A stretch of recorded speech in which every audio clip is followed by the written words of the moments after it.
জয় শ্রীকৃষ্ণ। রাধে রাধে। নমস্কার বন্ধুরা, ধর্মতত্ত্বের নতুন একটি পর্বে আপনাদের স্বাগত জানাই। আশা করছি আপনারা সকলেই ঈশ্বরের কৃপায় ভালো আছেন ও সুস্থ আছেন। বন্ধুরা, বিবাহিত নারী মানেই শুধু সংসারের দায়িত্ব নয়, তার প্রতিটি আচরণ, চিন্তা ও কাজের সঙ্গে জড়িয়ে থাকে স্বামীর ভাগ্য, সংসারের সুখ ও পারিবারিক শান্তি।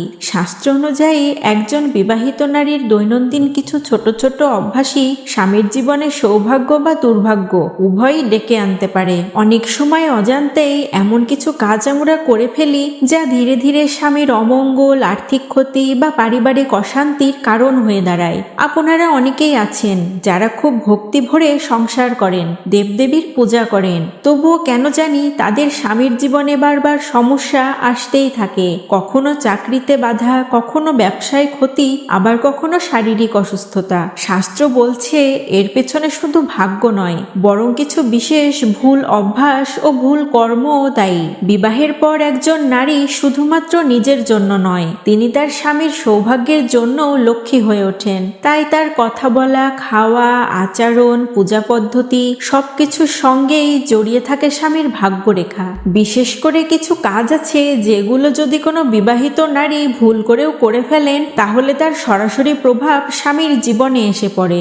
তো তাই আজকের এই ভিডিওতে আমরা জানাবো বিবাহিত নারীদের কোন সেই কাজগুলো যা ভুল করেও করা উচিত নয়, যা স্বামীর অমঙ্গল ডেকে আনে, কেন শাস্ত্রে এই কাজগুলোকে কঠোরভাবে নিষিদ্ধ বলা হয়েছে, এবং এই ভুলগুলো সংশোধন করলেই সংসারে ফিরে আসতে পারে শান্তি, সমৃদ্ধি ও স্বামীর উন্নতি। তাই ভিডিওটি কিন্তু খুবই গুরুত্বপূর্ণ হতে চলেছে সকল বিবাহিত নারীদের জন্য। ভিডিওটি কিন্তু অবশ্যই শেষ অবধি শ্রবণ করবেন। তাহলে আসুন দেরি না করে যাওয়া যাক আজকের মূল আলোচনায়। বন্ধুরা, বাঙালিদের মধ্যে বিয়ের পর নারীদের হাতে শাখা ও পলা পরার রীতি প্রচলিত আছে। বলা হয়ে থাকে যে শাখা পলা সধবা নারীর সবচেয়ে বড় ভূষণ। বিয়ের দিন সকালে একটি মেয়ে প্রথম হাতে শাখা পলা পরেন। এই শাখা পলা সধবা জীবনের প্রতীক। সধবা জীবনে থাকাকালীন প্রতিটি নারীরই তা বরাবর হাতে পড়ে যাওয়ার রীতি প্রচলিত। কিন্তু বর্তমানে অনেক বিবাহিত নারীরাই রয়েছেন যারা বিয়ের পর হাতে শাখাপলা পরিধান করেন না, কিন্তু এমনটা করা মোটেও উচিত নয়। শাখাপলা স্বামীর দীর্ঘায়ুর প্রতীক। স্বামীর মঙ্গল কামনায় শাখাপলা পরা হয়ে থাকে। তাই স্বামীর মঙ্গল ও দীর্ঘায়ুর জন্য হাত থেকে কখনো শাখাপলা খুলে ফেলা উচিত নয়, এতে করে স্বামীর অমঙ্গল হয়। আবার অনেক সময় দেখা যায় অনেক নারীই রয়েছেন যারা অন্যের থেকে শাখা নিয়ে নিজে পরিধান করেন বা নিজের শাখা অন্যকে দেন পরার জন্য, কিন্তু এমনটা করা মোটেও উচিত নয়। কখনো অন্য বিবাহিত মহিলার শাখা হাতে পরা উচিত নয়, এতে করে দুইজন বিবাহিত নারীর জীবনেই নেমে আসে অশান্তি। দাম্পত্য জীবনে দেখা দেয় কলহ, স্বামী অন্য মেয়ের দ্বারা আকর্ষিত হতে থাকে। তাই বন্ধুরা, খুব সাবধান, এই কাজটি কিন্তু ভুল করেও করে ফেলবেন না। বিবাহিত নারীরা ভুল করেও হাত থেকে কখনো শাখাপলা খুলবেন না, এতে করে মা দুর্গা রুষ্ট হয়ে যান। এমন অনেকেই রয়েছেন যারা শুধু বিশেষ বিশেষ দিনে শাখাপলা পরিধান করেন, এমনটা কিন্তু করা উচিত নয়। সুখী দাম্পত্য জীবনের জন্য ও স্বামীর মঙ্গল কামনার্থে অবশ্যই একজন বিবাহিত নারীর হাতে শাখাপলা পরিধান করে যেতে হবে সধবা জীবন থাকাকালীন অবধি।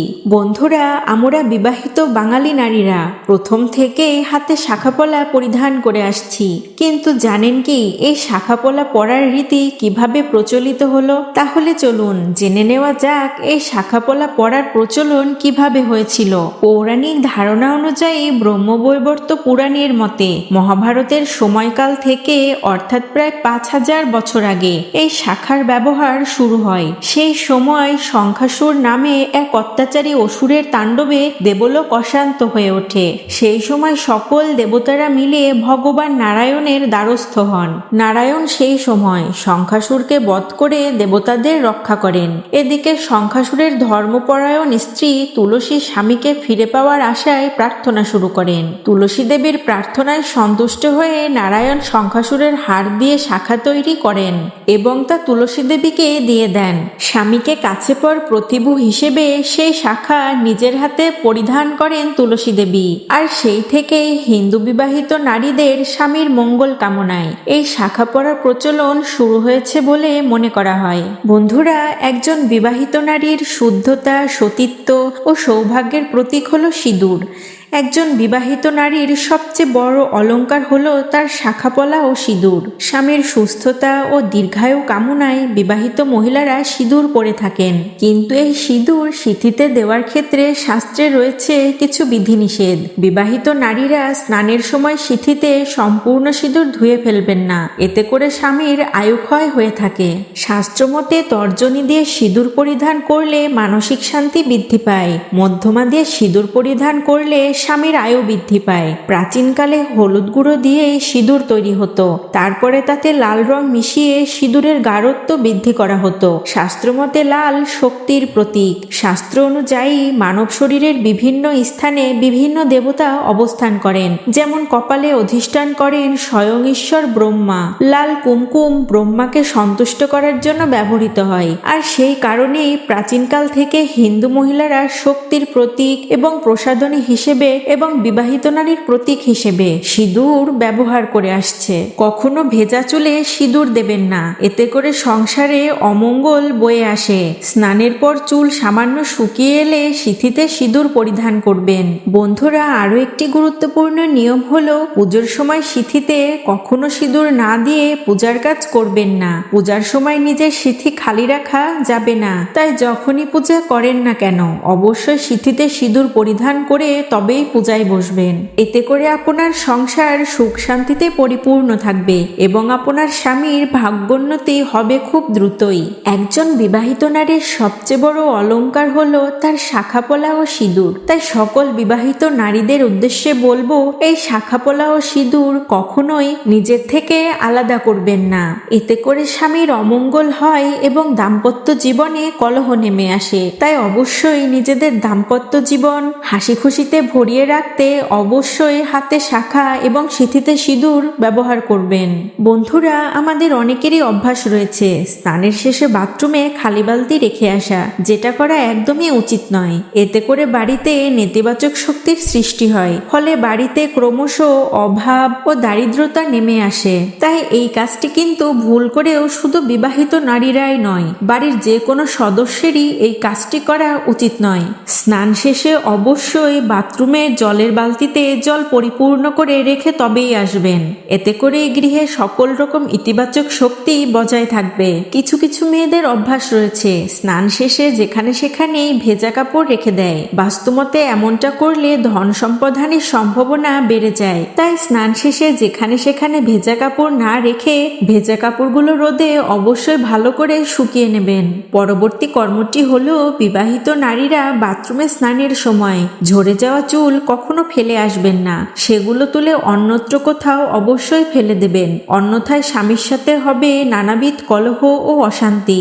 দাম্পত্য জীবনে তৈরি হবে বিভিন্ন রকম ভুল বোঝাবুঝি। তাই এই সকল প্রকার সমস্যা থেকে নিজেদেরকে মুক্ত রাখতে এই কাজগুলো কিন্তু ভুল করেও করবেন না বন্ধুরা। তো বন্ধুরা, আজকের এই ভিডিও থেকে আমরা বুঝতে পারলাম একজন বিবাহিত নারীর ছোট ছোট কাজও স্বামীর জীবনে কত বড় প্রভাব ফেলতে পারে।